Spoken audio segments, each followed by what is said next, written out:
예언서, 경전, 성서, 세계사 속에 단된 심판자의 장자 단군 역사, 우리 민족의 3대 경전인 천부경 3일신고, 참전개경과 히브리 민족의 타나크는 종교적 경전으로서 각 민족과 종교의 역사와 문화를 담고 있습니다. 히브리 민족의 전통 경전은 크게 율법서, 토라, 예언서, 네비임, 성문, 서케투빔으로 구성되어 있습니다. 한편 구약성서는 타나크는 유대교의 경전은 천주교와 기독교의 성경을 의미합니다. 구약성서는 타나크로 불리며 유대교와 기독교의 구약 성경에 해당하는 경전입니다. 창세기부터 말라기까지 총 39권으로 구성되어 있으며 율법서, 예언서, 성문서로 나뉩니다. 율법서는 모세오경으로 불리기도 하며 유대교의 율법과 규범을 담고 있습니다. 창세기, 출애굽기, 레위기, 민수기, 신명기의 5권으로 구성되어 있습니다. 예언서는 하나님의 말씀을 전한 예언자들의 기록을 담고 있습니다.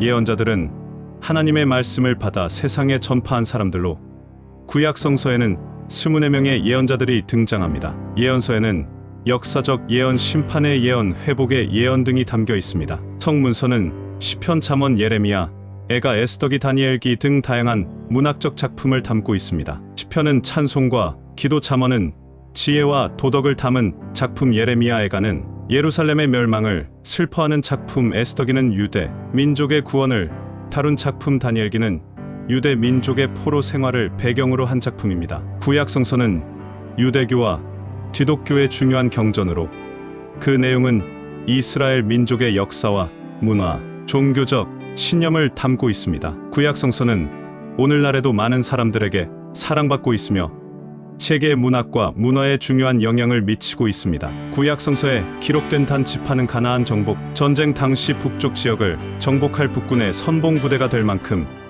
전투 능력이 뛰어났습니다. 또한 자신들의 습성이 강한 이스라엘의 지파로 기록되어 있다. 단 지파는 이스라엘의 12지파 중 하나로 야곱의 5번째 아들인 단의 후손입니다. 단 지파는 가나안 정복 전쟁 당시 전투에서 두각을 나타냈으며 특히 북쪽 지역의 정복에 큰 역할을 했습니다. 단 지파는 또한 사나운 전사들로 알려져 있었으며 야훼의 이름으로 야곱은 단에게 이스라엘의 한 지파같이 그 백성을 심판하리로다라고 예언을 했습니다. 단은 그 이름 자체도 심판자, 재판관이라는 뜻을 담고 있습니다. 야곱과 그의 가족들이 애굽으로 이주하고 그 후손들이 출애굽을 통해 다시 가나안으로 돌아가는 이야기는 성경적 역사에서 중요한 부분을 차지합니다. 야곱과 그의 가족들은 기근을 피해 애굽으로 이주했습니다. 야곱은 기원전 1876년에 가나안의 고향 헤브론으로 복귀한 후 애굽으로 이주했습니다. 야곱의 가족들은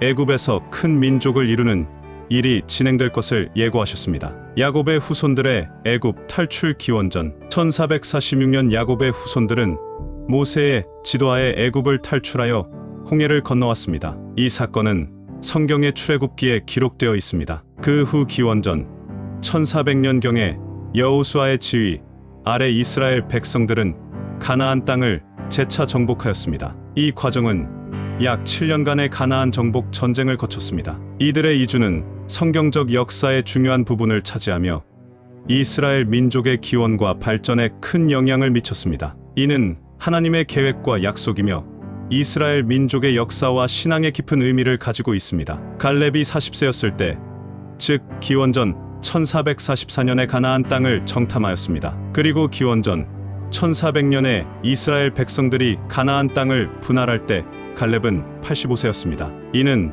출애굽한 지 2년째 되던 기원전 1445년에서 45년 후의 일입니다. 단 지파의 이동은 성경의 기록과 일치합니다. 그들은 본래 가나안 서쪽 해안가의 땅을 배정받았지만 협소한 땅과 적대적인 암모니 사람들의 압박으로 인해 점차 북쪽으로 이동하게 되었습니다. 삼손의 죽음으로 지도자를 잃고 블레셋의 압제에 대처하지 못한 단 지파는 기원전 1055년경에는 소라와 레센 지역을 떠나 동북방으로 이동하기 시작했습니다. 히브리 민족의 3대 경전은 토라, 탈무드, 미드라슈입니다. 토라는 유대교의 핵심적인 경전으로 하나님과 인간의 관계, 유대 민족의 역사, 그리고 유대교의 율법을 담고 있습니다. 탈무드는 토라에 대한 해석과 논의를 담은 방대한 문헌으로 유대교의 윤리와 가치관을 형성하는 데 중요한 역할을 합니다. 미드라쉬는 토라의 이야기들을 해석하고 재해석하는 이야기 모음으로 유대교의 신앙과 가치관을 전달하는데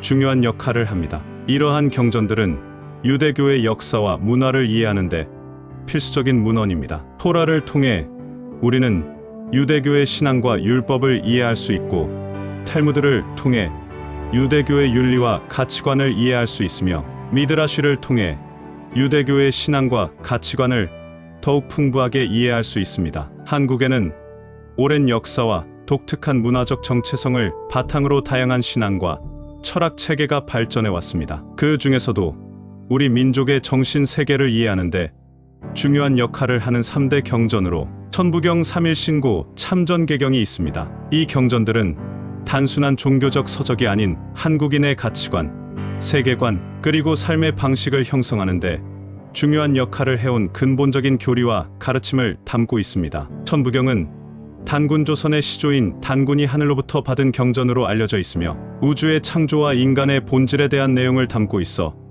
동양, 철학의 근간을 이루는 중요한 문헌으로 평가받고 있습니다. 천부경의 내용은 주로 우주의 창조 원리와 인간의 본질을 설명하며 천지인의 삼재를 기본으로 합니다. 천부경의 철학적 핵심은 천지인이 하나로 회복되는 데 있습니다. 이는 우주와 인간이 본래 하나의 원리로 연결되어 있다는 사상을 반영합니다. 천부경에 따르면 중천의 악명인이 천지인을 다시 하나로 회복시킨다고 합니다. 이는 일종의 우주적 재통합을 의미합니다. 금은은 천부경에서 중요한 역할을 하는 개념으로 기독교의 구세주, 불교의 생미륵불, 그리고 아미타부처님으로 상징됩니다. 금은은 천지인 유불선이 크게 하나로 합하게 되는 중심 인물로 묘사됩니다. 이는 다양한 종교적 사상들이 하나로 통합되는 이상적인 상태를 나타내는 것입니다. 따라서 천부경에서 금은은 81자의 주인공으로서 새로운 영생의 세상을 여러 하나님의 법으로 영원무궁토록 다스리실